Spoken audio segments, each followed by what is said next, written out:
If you were getting into motorcycling, or maybe coming back to motorcycling after a bit of a layoff, or alternatively you was looking at a second bike to put in your garage you could use for everyday use, you had a choice of 3 Japanese alternatives.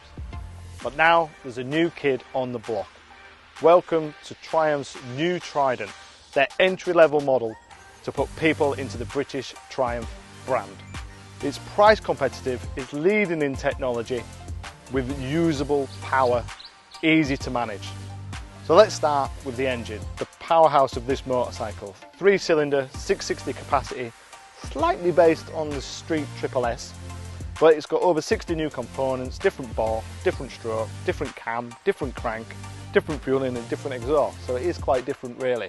You're looking around 80 horsepower quoted for peak power and really usable torque. Over 90% of the torque starts at 3,600 and goes through past 9,000 RPM.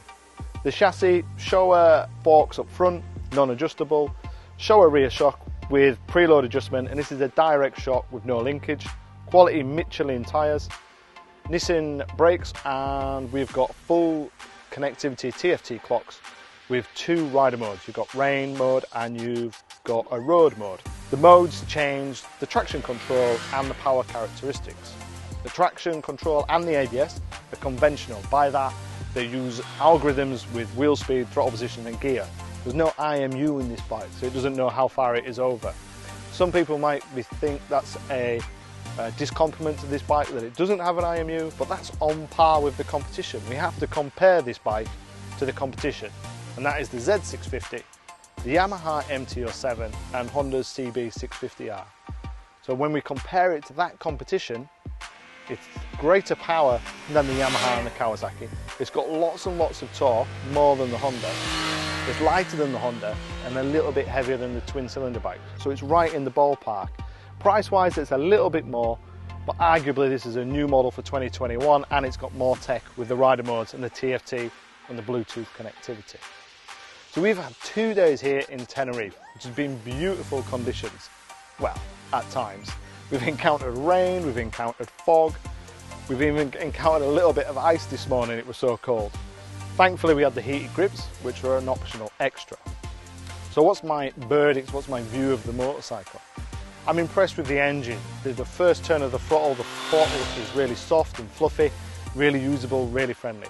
When you start to rev it, it sounds really good, it sounds like a triple, and it's more fun for a more experienced rider like myself. We can either switch off the traction control to have a bit of wheelie fun if you want to do that. It's really enjoyable to ride. The Showa suspension front and back is quality.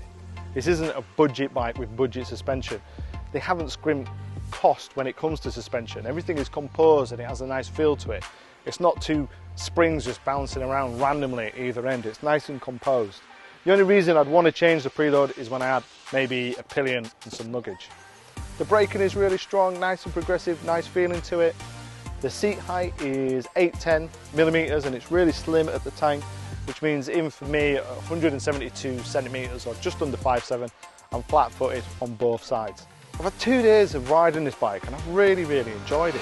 Sometimes when you ride the entry level bikes, a little bit boring and after a couple of days you're kind of fed up with it. But I've really enjoyed this. If this was a second bike for an experienced rider, I'd highly recommend it. I really like the styling, I like the maturity of it, I like the Britishness of it, and I really like the soundtrack of the triple engine. I'm struggling to find faults with this bike. Sure enough, it's lacking Brembo and it's lacking an IMU, a multi-adjustable suspension.